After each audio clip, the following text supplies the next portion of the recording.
할렐루야. 아멘. 오늘도 참으로 좋은 날입니다. 저는 어젯밤에 잠도 자지 않고 예수님에 대하여, 천국에 대하여, 다가올 휴거에 대하여 굉장히 고민을 하면서, 기도를 하면서, 하나님께 기도하면서 여러 가지로 또 성경도 보고 그렇게 밤을 지새웠습니다. 근데 제가 너무나 충격적인 것을 본 것이, 우리들보다 조금 더 유명하시고 훌륭하신 목사님들께서 정말로 휴거가 다가오고 있고, 정말로 재림이 다가오고 있고, 머지않은 날에 적그리스도의 출현이 다가오고 있다. 그러한 참 선진들이, 믿음의 선진들과 선배들이 얘기하는 것을 밤에 공부를 하면서 잠이 오지 않았습니다. 왜냐하면 이거 심각하네. 이 땅에 사놓은 땅이고 집이고 아무 소용도 없겠네. 이 지구가 다 없어져 버리고 머지않아 예수님이 재림되면 우리는 예수님이 예배해 놓은 처소로 가게 되는데, 이 땅에 우리는 너무나 많은 집들 사는데 혈안해 있고, 자식 공부하는데 혈안해 있고, 예수님 생각은 정말 뒷전으로 하고 있는 우리들이 참 심각하다. 제가 그 생각을 했습니다. 그러면서 그 천국 요한계시록 9장, 요한계시록 21장 9절로 끝절까지 읽어드리겠습니다. 요한계시록 21장 9절. 일곱 대접을 가지고 마지막 일곱 재앙을 담은 일곱 천사 중 하나가 나와서 내게 말하여 이르되, 이리 오라. 내 신부 곧 어린 양의 아내를 내게 보이리라. 성령으로 나를 데리고 크고 높은 산으로 올라가 하나님께로부터 하늘에서 내려오는 거룩한 성 예루살렘을 보이니, 하나님의 영광이 있어 그 성의 빛이 시극히 귀한 보석 같고 벽옥과 수정같이 맑더라. 크고 높은 성곽이 있고 12문이 있는데 문에 12천사가 있고 그 문들 위에 이름을 썼으니 이스라엘 자손 12지파의 이름들이라. 동문의 세 문, 북쪽의 세 문, 남문의 세 문, 서쪽의 세 문이니 그 성의 성곽에는 12기초석이 있고 그 위에는 어린 양의 12사도의 12이름이 있더라. 내게 말하는 자 그 성과 그 문들과 성곽을 청량하려고 금갈대자를 가졌더라. 그 성은 네모가 반듯하여 길이와 너비가 같은지라. 그 갈대자로 그 성을 청량하니 12,000스타디온이요 길이와 너비와 높이가 같더라. 그 성곽을 청량함에 144규빗이니 사람의 청량 곧 천사의 청량이라. 그 성곽은 벽옥으로 쌓였고 그 성은 정금인데 맑은 유리 같더라.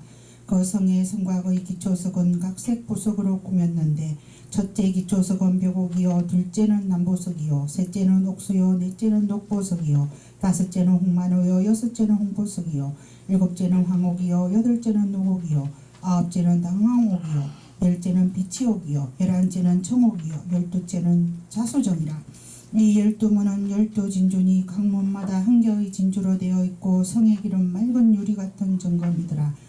성 안에서 내가 성전을 보지 못하였으니 이는 주 하나님 곧 전능하신 이와 어린 양이 그 성전이심이라. 그 성은 해나 달의 비침이 쓸데없으니 이는 하나님의 영광이 비치고 어린 양이 그 등불이 되심이라. 만국이 그 빛 가운데로 다니고 땅의 왕들이 자기 영광을 가지고 거리로 들어가리라. 낮에 성문들을 도무지 닫지 아니하리니 거기는 밤이 없음이라. 사람들은 만국의 영광과 좁은 길을 가지고 거리로 들어가겠고, 무엇이든지 속된 것이나 가정한 일, 거짓말하는 자는 결코 거리로 들어가지 못하되 오직 어린 양의 생명책에 기록된 자들만 들어가리라. 할렐루야. 저는 그 요한계시록을 알든지 모르든지 간에 굉장히 좋아하고, 그 요한계시록에 보면 하나님께서 이 요한계시록은 읽고 듣고 보고 그러한 자가 복이 있다, 그런 말씀이 나와 있습니다. 요한계시록을 알든지 모르든지 간에 읽고 듣고 보는 자는 굉장히 복이 있는 자라고 합니다. 그런데 우리가 요한계시록 21장 9절에서 27절까지를 공부를 할 때에 저는 뭐 집장사를 해서 그런지 꼭 집에 대한 관심만 그렇게 많습니다. 제가 뭐 유아들 어린이들 뭐 20, 30명 앉혀놓고 딱 10계명 가르치려고 1계명은 나 외에 다른 신 섬기지 마라, 2계명은 우상 섬기지 마라, 뭐 또 간음하지 마라, 그런 거 준비하려고 애들 딱 앉아있는데 딱 가면 눈이 초롱초롱 해가지고 뭐 3살 5살 된 애들한테 가면 입이 딱 막히는 게 애들이 우상이 뭔지 모르잖아요. 간음이 뭔지 모르잖아요. 그럼 갑자기 설교 내용이 바뀌어갖고 너희들 이 과자는 잘 나눠 먹고 사이좋게 지내고 싸우지 마라, 그런 설교를 딱 하고 딱 멈추게 됩니다. 근데 제가 왜 이 이야기를 하냐면 우리는 하나님의 위대하심과 하나님의 크심과 강하심과 어마어마한 하나님을 우리가 감히 불과 10분 20분 안에 설교한다고 해서 그 어린 애들처럼 쉽게면 다 얘기하려고 해도 그 이해를 못하니까 야 맛있는 건 나눠 먹고 싸우지 마라 그러고 딱 가잖아요. 그것처럼 우리가 요한계시록을 감히 우리 머리로 하나님의 영역을 다 이해할 수 없어요. 그래서 저는 저에게 이해가 되는 부분만 저는 얘기를 드리는 겁니다. 그래서 저는 제가 뭐 집을 사고 팔고 그런 일을 하다 보니까 그 여기 나오는 넓이와 높이와 길이가 장과 강과 고가 완전하게 똑같구나. 이 의미는 무엇이냐? 예수님은 완전하신 예수님이므로 우리가 들어갈 예루살렘 성전은 예수님의 신부로서 완전하여지고 온전한 자들만 들어간다는 것입니다. 철저히 회개를 하고 모든 흠이 없어야지 예루살렘 성에 들어간다는 의미입니다. 완전한 자, 예수님의 신부가 된 자. 그리고 또 벽에는 12가지 막 어마어마한 보석들이 총총총총총총 박혔다. 뭐 홍보석, 홍만호, 뭐 자수정 막 굉장히 많은 보석이 박혔고, 아까 전에 이렇게 걸어오면서 제가 길을 쳐다보았습니다. 콘크리트로 된 길로 나는 걸어가네. 그런데 예수님 어젯밤에 내가 요한계시록 읽어보니까 천국에는 바닥이 정금으로 되어 있다네. 골드, 금으로 되어 있다네. 지금 우리 땅에 사는 바닥은 그냥 콘크리트지만 하나님의 천국은 정금으로 되어 있고, 이 땅에 집들은 바닥은 그냥 장판 깔고 벽에는 하얀 색깔 뭐 노란 색깔 도배를 하지만 우리 하나님이 우리를 초청하실 예루살렘 성전에는 바닥은 금으로 되어 있고 벽에는 온갖 12가지의 보석이 되어 있고, 그런데 또 12가지 문이 있는데 이스라엘의 12지파의 문들이 남북 동서 4개의 각각 3개씩 12가지의 문이 있다는데, 그 12가지의 문은 하나님이 우리가 너무 인구가 5대 양육대주에 너무 많기 때문에 문 한 개를 만들어 놓으면 다 못 들어오니까 12가지의 문을 다 만들어서 순식간에 하나님이 우리를 초청할 수 있도록 그렇게 집을 만들어 놨다는 것입니다. 그런데 그 거룩한 성 예루살렘 성에는 못 들어오는 자는 21장 27절에 가정한 자, 거짓말하는 자, 그러한 자들은 들어오지 못한다는 것입니다. 그래서 거짓말을 우리들은 하얀 거짓말도 하지만 이제부터는 거짓말들을 우리는 하지 말아야 되겠습니다. 그리고 또 이제 그 천국과 지옥을 본 사람들, 천국을 본 사람들 간증을 수도 없이 많이 보지만 이 천국에 올라갔을 때에 어떤 사람은 이런 모습으로 얘기하고 어떤 사람은 저런 모습으로 얘기하고 어떤 사람은 이런 모습으로 이야기하는데, 그것은 왜 그러냐면 코끼리 한 마리를 보면 어떤 사람은 코만 보고 어떤 사람은 몸통만 보고 어떤 사람은 다리만 보고 어떤 사람은 꼬리만 보니까 다들 천국을 올라갔다 왔는데도 어떤 사람은 이렇게 얘기하고 어떤 사람은 저렇게 얘기하고 다들 다른 것입니다. 그래서 우리가 저에게 다가온 천국은 하나님께서 어떻게 이해를 하게 만들었냐면, 제가 어머니가 이 목걸이 우리 어머님이 주신 거고, 이 옷은 윤도보라 목사님이 제작하신 것이고, 요것은 또 유순찬 목사님이 주신 것인데, 우리 어머니가 불교를 평생 믿으시다가 제가 이제 어머니 보고 예수님 믿어야 천국 가니까 지금부터 예수님 믿으세요. 예수님 안 믿어가지고 우리들은 그래도 젊었을 때 예수 믿어서 한 명이라도 전도했는데 엄마 전도 못해가지고 이제 천국 가면 맨 뒷자리에 앉아가지고 가까스로 지옥은 면했는데 어머니는 맨 문 뒤에 앉아 있을 것이다. 제가 이제 그 이야기를 하는데 우리가 천국에 가면 우리가 이 땅에서 자녀가 뱃속에 있을 때에 10개월 동안 임신했을 때에 성별이 남자와 여자로 정해져서 태어나서 7, 80년을 남자는 남자로 여자는 여자로 살아가는 것처럼 우리가 이 지구상에서 70년, 80년, 90년 살아갈 때에 내가 예수를 믿고 한 영혼을 전도했느냐, 세 영혼을 전도했느냐, 250명을 전도했느냐, 1000명을 전도했느냐, 그 전도한 숫자와 공적과 행적에 따라서 하나님의 집에 가서도 예루살렘 성전 거룩한 천국에 올라가서도 자기가 사는 위치와 처소가 달라진다는 것입니다. 근데 이것이 굉장히 놀라운 말씀입니다.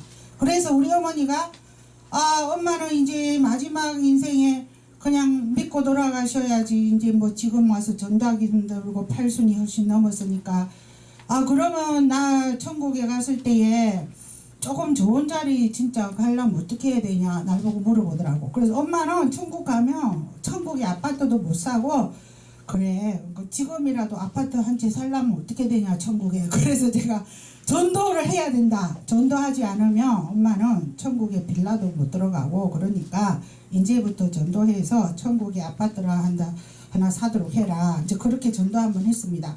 그런데 예수님을 실제로 보고 온 자들이라든지 영이 천국에 이끌려갔던 자들이 하는 이야기가 지금 우리들이 이 땅에서 250명 정도 전도하지 못한 사람들은 거의 다 천국에서 맨 밑바닥에서 지금 살아야 됩니다. 그런데 만약에 과거에 바울이라든지 그런 굉장히 목숨을 내어놓고 살았던 자들은 하나님의 그 보좌의 근처에서 하나님의 그 보좌관 역할을 하고 하나님의 비서 역할을 하고 굉장히 핵심 인물로 살아가는데 천국이라고 해서 다 공평한 천국은 아니라는 것입니다. 그래서 예수님께서 지금 우리나라에서도 문재인 대통령이 해외에 나갈 때에 개인 전용 비행기를 타고 가지 않습니까? 또 클린턴이나 트럼프도 전용 비행기 타고 한국에 왔다 갔다 하는 것처럼 예수님도 전용 비행기가 있어가지고 내가 어느 시점에 천국을 순방할 때에 어느 시점은 저 먼 곳에 있어서 잠깐 천국 순방을 딱 하고 오시는데 그런 사람들은 예수님과 근처에 살지 않고 저 멀리 살기 때문에 특별 스케줄을 잡아서 멀리 한번 순회하시고 오시는 그런 일이 있는데 우리가 예수님을 믿기는 믿어도 예수님의 관심사 받게 되고 예수님이 순방할 때에 옛날에 왕들이 99칸 방을 가지고 왕비랑은 날마다 살지만은 왕비 아닌 사람들 무술이들 척들 그런 사람은 저 99칸에 저 궁궐 바깥에 있어서 1년에 한 번도 갈까 말까 3년에 한 번도 갈까 말까 그런 것처럼 예수님도 예수님의 왕비 예수님의 신부가 된 자들은 가까이에서 먹고 마시고 회의도 하고 대한민국을 쳐다보고 대한민국은 왜 저렇게 남한과 북한이 갈려졌냐 그러고 회의도 하고 그 보좌관들이랑 실제로 가까이 지내는데 아까 전에 말한 것처럼 비행기 한 번 타고 멀리 가서 순방하고 와야 되는 그러한 그 사람들은 날마다 먹고 마시고 가까이 지내지 못한다는 것입니다. 그런데 예수님과 가까이 지내는 보좌관이 되고 예수님의 비서가 되고 예수님의 가까운 척근이 되려면 어떻게 해야 되느냐.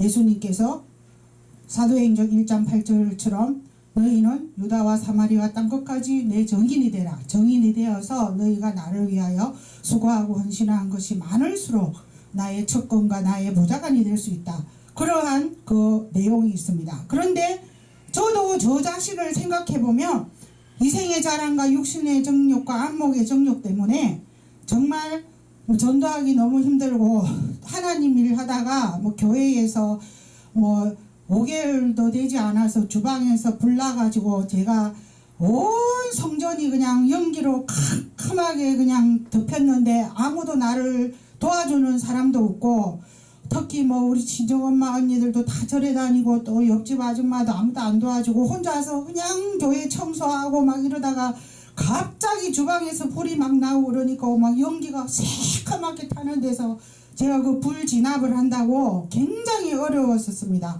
그래서 막 119 불러놓고 물을 막 몇 바가지를 끼얹어 가지고 겨우 불을 끄고 나서 나중에 이제 제가 거기서 시편 136편을 생각했습니다. 하나님께 감사하라.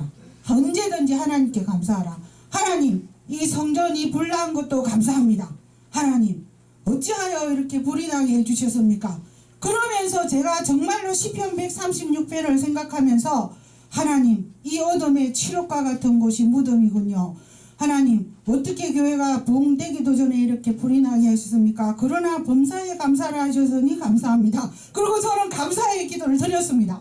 그러고 나서 나중에 남편이 퇴근하고 나서 성전에 왔을 때에 제가 거울을 쳐다보니까 내 얼굴이 그냥 새카만 아프리카 흑인으로 되어 있었습니다. 왜냐하면 연기가 내 얼굴에 그냥 막 다 덮어 써가지고 눈만 말똥말똥해가지고 그래서 제가 그때에도 시편 136편을 생각하면서 아 이것도 하나님 일이니까 감사합니다. 그러고 나중에 왜 이 성전이 불이 나고 없어졌을까 생각해보니까 그 근처에는 신천지들이 너무나 많았습니다. 그래서 신천지가 막 벽보에 갖다 붙이고 뭐 목사들을 막 욕을 하고 희방을 하고 그러니까 제가 이제 더 못 견디고 그러한 지경이 되니까 하나님께서 아마 잠시 잠깐 주방을 이렇게 불을 터뜨려서 그냥 교회를 없애버렸던 모양입니다. 저는 좀 고집이 세가지고 뭐든지 한번 하면 끝까지 하고 막 그러니까 없어지지 않으면 지금도 거기 있을 거예요 제가. 그래서 오살리기도원에 그때 브라이언 방 목사님께서 오셔서 하루에 뭐 수시간을 기도하고 거리에 가서 전도도 수도 없이 해도 9명 10명 모으기가 힘들었는데 목사님 하나님께서 기도해 보니까 성전을 문 닫으라고 하시고 방송으로 또한 부흥회로 또 콜링 가수로 쓰신다. 그래서 제가 그거를 들으면서 상당히 은혜를 받았습니다. 꼭 큰 성전을 가지고 있지 않아도 하나님께서 방송으로 예배드리게 하시고 부흥사로도 쓰게 하시고 얼마든지 하나님의 일을 하게 하시는 하나님이시구나. 그래서 참으로 제가 그때 은혜를 받고 그때는 성전이 없어진 것을 제가 아까워하지 않았습니다. 그런데 우리는 지금도 어디 가면은 뭐 몇 명짜리 몇 평짜리 성전 갖고 있냐 막 그런 거 가지고 많이 따지지 않습니까? 근데 하나님은 이 땅에는 지구는 다 소멸될 것이고 우주적으로 예수 믿는 영혼들을 우주적으로 끌어모아서 하나님이 계시는 성 예루살렘 성전까지 다 끌고 가시는 겁니다. 그래서 우리는 온전하고 완전한 흠이 없고 거짓말을 하지 않고 완전한 예수님의 신부가 되어서 거룩한 성 예루살렘 성전에 가서 영원 무궁토록 예수님과 시와 찬미와 신령한 노래를 부르고 생명수를 먹고 마시고 생명과일을 먹고 그렇게 영원한 천국에서 살아야 되기 때문에 하나님께서는 이 땅에서는 우리를 훈련시키십니다. 그러나 예수님이 이제 지상재림도 가까워오고 우리 공중유고도 가까워오는데 우리가 예수님을 잠시 잠깐이라도 잊어버리고 세상으로 나가고 세상 쾌락으로 가고 또한 돈을 따라가고 또한 예수님보다 더 좋아하는 것이 있으면 하나님께서 우리를 데리러 오실 때에 하나는 버려두고 하나는 데려가지 못한다고 할 때에 일생을 예수 믿어도 우리가 하나님께 따라가지 못하는 자가 되면 얼마나 억울하겠습니까? 그러므로 우리는 저 멀리 보이는 나의 시온성 예루살렘 성전 하나님께 신부가 되어서 정말 가서 예수님과 혼인잔치 할 수 있는 예수님의 신부들이 되어야 되겠습니다. 할렐루야. 감사합니다.